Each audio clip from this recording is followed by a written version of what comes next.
Hello students, today you are going to watch your own channel Study with R.S. Dubey sir. I am going to give you second video regarding voice. In the previous active voice to passive voice and passive voice to active voice.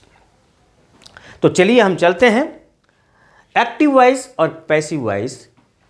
जब case की बात होती है, जब pronoun की बात होती है, जब कर्ता में सर्वनाम की बात होती है, सर्वनाम दोनों जगह प्रयोग किया गया है, तो उसका परिवर्तन हम कैसे करते हैं। तो पहला परिवर्तन यह है कि एक्टिव वॉइस का जो सब्जेक्ट है यानी नॉमिनेटिव केस, उसको हम ऑब्जेक्टिव केस में बदल देते हैं। यानी ही को बाय हिम में, अगर पैसिव टू एक्टिव करना है तो बाय हिम को ही में कर देते हैं, और सी को बाय हर में, बाय हर को ही में, वी को बाय अस, दे को बाय देम, आई को बाय मी, और हु अगर रहेगा तो बाय हुम में बदल देंगे। पहला शर्त, बहुत छोटा सा शर्त है।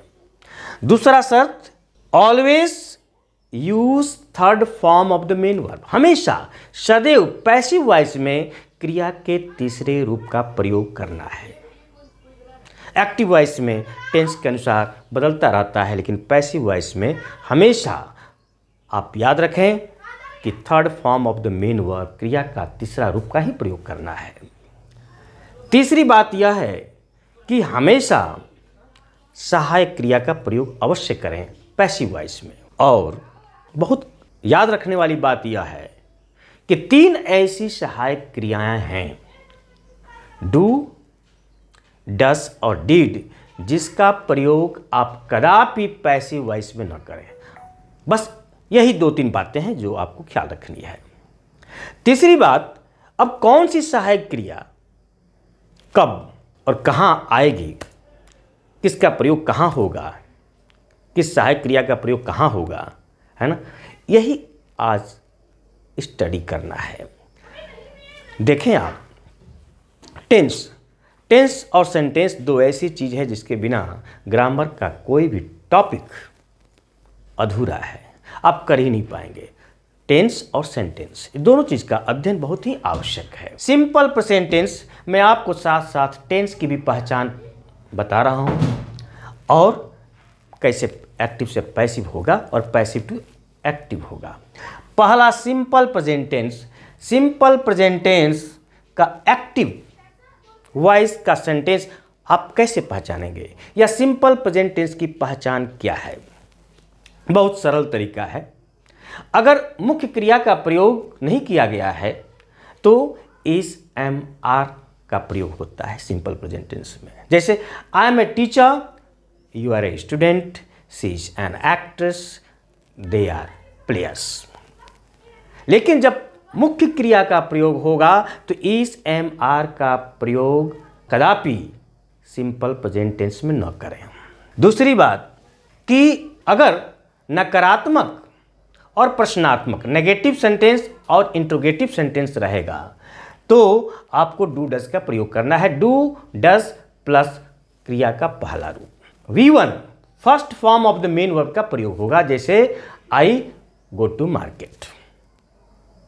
अगर सब्जेक्ट यानी कर्ता थर्ड पर्सन सिंगुलर नंबर रहे, जैसे ही, शी, इट, किसी भी एक व्यक्ति का नाम, 2 व्यक्ति का नाम नहीं, एक व्यक्ति का नाम, तो क्रिया के अंत में एस या ईएस लगाते हैं। जैसे he plays hockey, no, he plays hockey, she writes a letter. He और सी क्या है, थर्ड पर्सन सिंगुलर नंबर है, इसके साथ एस और ईएस आएगा। और V1 कब होगा, फर्स्ट पर्सन और सेकेंड पर्सन और थर्ड पर्सन प्लूरल नंबर के साथ। V1, I go to market, they go to market, like that sentence. It's very clear. If you once recognize this tense, simple present tense in active voice, तो क्या करना है, passive voice में बस छोटा सा एक मंत्र याद रखिए, और वह मंत्र है कि आपको is M R plus V3 का प्रयोग करना है।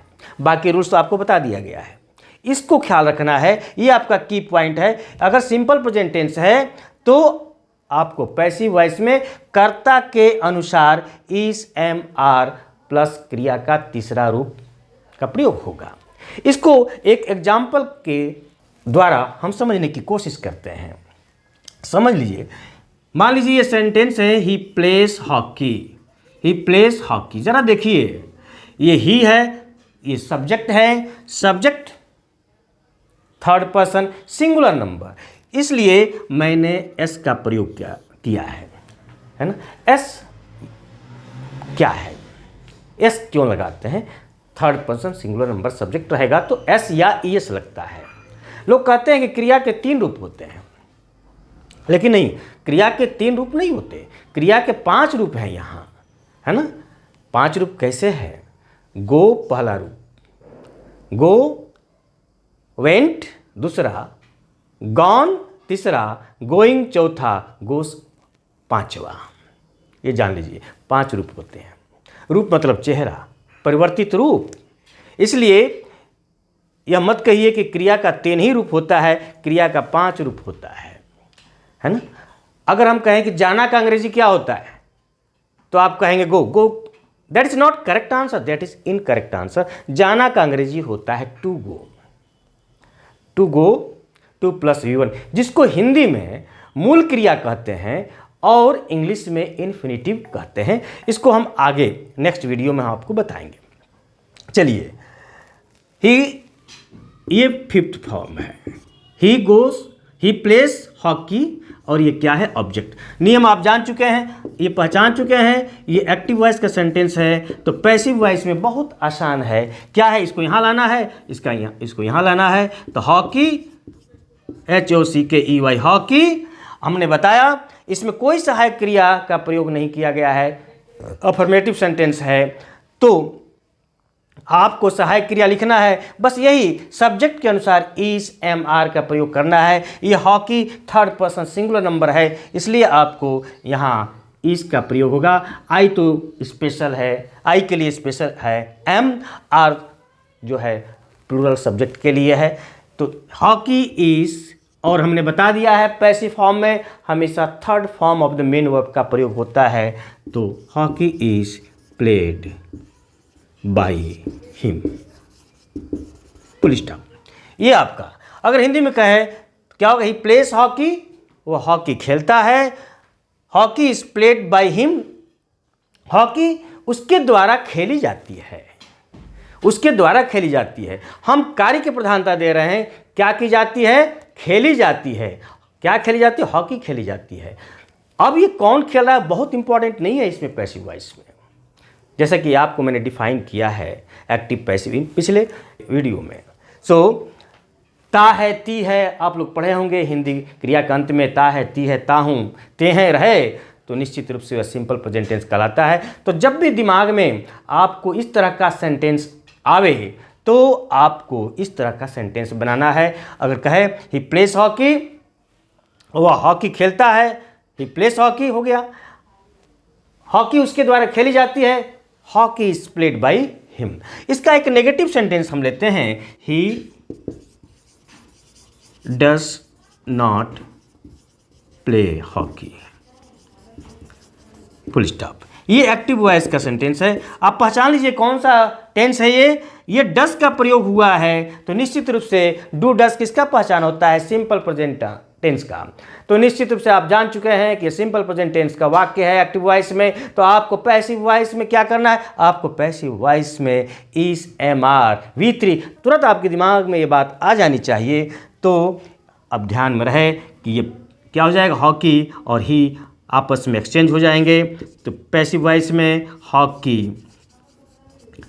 थर्ड पर्सन सिंगुलर नंबर है, डू डस का प्रयोग होगा ही नहीं, मैं बता चुका हूं। Hockey is not played by him, ये नेगेटिव हो गया। अब एक सेंटेंस हम इंट्रोगेटिव का लेते हैं, जरा देखिए, इसी को हम इंट्रोगेटिव सेंटेंस बनाते हैं। ही प्लेस हॉकी, इसका इंट्रोगेटिव डस ही प्ले हॉकी, ये क्या स्ट्रक्चर है इंट्रोगेटिव सेंटेंस का? सब्जेक्ट के पहले वर्ब का प्रयोग होता है, सब्जेक्ट के पहले वर्ब का प्रयोग होता है, हमेशा याद रखें, ये स्ट्रक्चर है। और ये यहाँ जो जहाँ है वही रहेगा। ये सहायक क्रिया डस है तो इसके स्थान पर पहले सहायक क्रिया ही आने वाली है। अब यहाँ हॉकी है, हॉकी आने वाला ही की जगह पर, सब्जेक्ट की जगह पर, तो हॉकी के अनुसार आपका हेल्पिंग वर्ब इस का प्रयोग होगा। तो क्या हो जाएगा? इज ही की जगह पर हॉकी, इज हॉकी, और तो हमेशा थर्ड रूप में प्रयोग होगा main verb, is hockey played by him. Question mark लगाना न भूलें। दूसरा चीज लिखिए, does he not play hockey? Question mark. उसी तरह बना, क्या उसके द्वारा हॉकी नहीं खेली जाती है? क्या हॉकी उसके द्वारा नहीं खेली जाती है? Is hockey not played by him? Question mark. एक और एग्जांपल लेते हैं। Who plays hockey? हॉकी कौन खेलता है? Who plays hockey. हमने बताया कि हु को यहीं इसका क्रियाक्रम हम पहले ही कर देंगे। कुछ लोग क्या करते हैं, बाय हुम का प्रयोग उधर लिखते हैं, ये रॉन्ग पैटर्न है ना। बाय हुम चूंकि इंट्रोगेटिव सेंटेंस है तो हॉकी के अनुसार हेल्पिंग वर्ब का प्रयोग अवश्य होगा।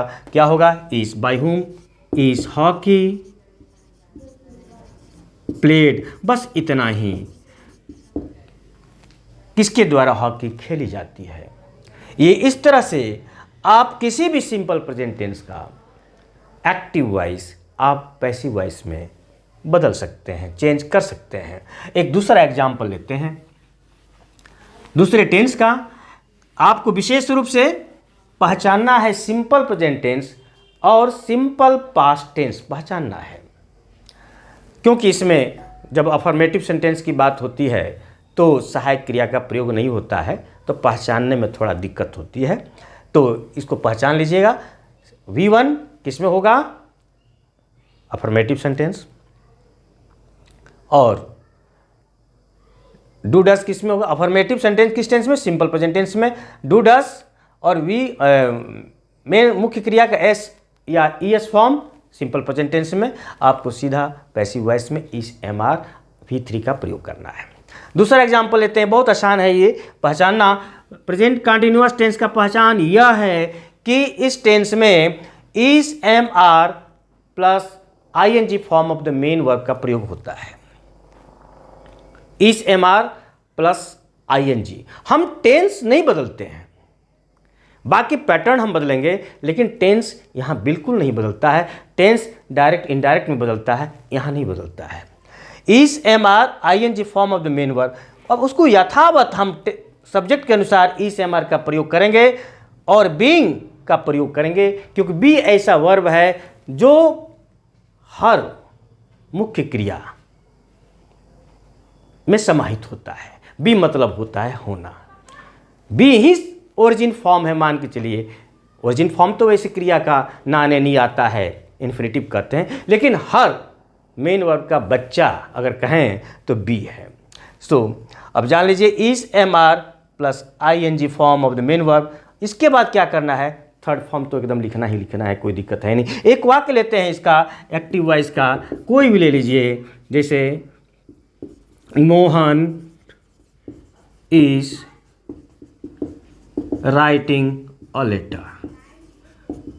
मोहन एक पत्र लिख रहा है, रही है, रहा हूँ, रहे हो। जहाँ रहे क्रिया के अंत में तो निश्चित रूप से वह प्रेजेंट कंटिन्यूअस टेंस कहलाता है। साथ साथ में आप लोग टेंस भी पढ़ रहे हैं। पैसिव वॉइस में कुछ नहीं करना है, नियम के अनुसार ऑल लेटर ऑब्जेक्ट है, यहाँ सब्जेक्ट है, ऑल लेटर को पहले ला देंगे, ऑल लेटर। अब देखिए इस ऑल लेटर सिंगुलर है तो यहाँ भी इसके अनुसार इस लगेगा। इसके बाद क्या लगेगा? बीइंग लगेगा, इस बीइंग थर्ड फॉर्म हमेशा प्रयोग होगा। आपको थर्ड फॉर्म मेन वर्ब का लिखना है, रिटन बाय मोहन। हिंदी में कहें तो मोहन एक पत्र लिख रहा है, और पैसिव वॉइस में क्या होगा, मोहन के द्वारा एक पत्र लिखी जा रही है। एक नेगेटिव सेंटेंस आप ले सकते हैं एक्टिव वॉइस, इसी को हम नेगेटिव में बदल देते हैं, he is not writing a letter, वह पत्र नहीं लिख रहा है। पैसिव वॉइस में a letter is not being written by him. Is not writing, वह पत्र नहीं लिख रहा है, उसके द्वारा पत्र नहीं लिखी जा रही है। ये हो गया। एक इंट्रोगेटिव ले लेते हैं इसका एग्जाम्पल।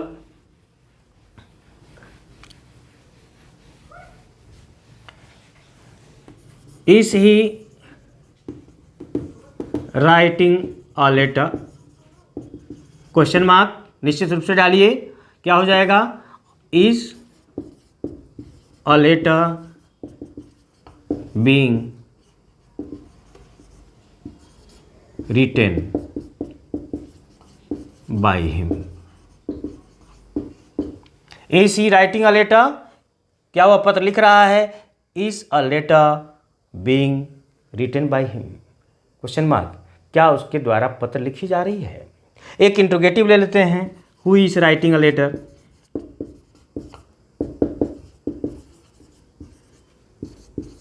पत्र कौन लिख रहा है, आप बना सकते हैं हु का बाय हुम हो जाएगा यहाँ।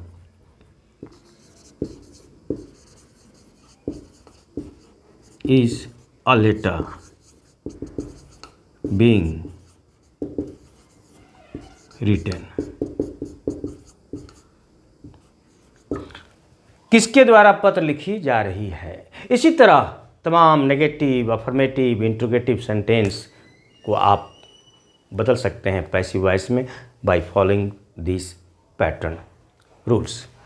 आप दूसरा सेंटेंस भी इसी तरह से लिख लीजिए, बना लीजिए, एक्सरसाइज कर लीजिए।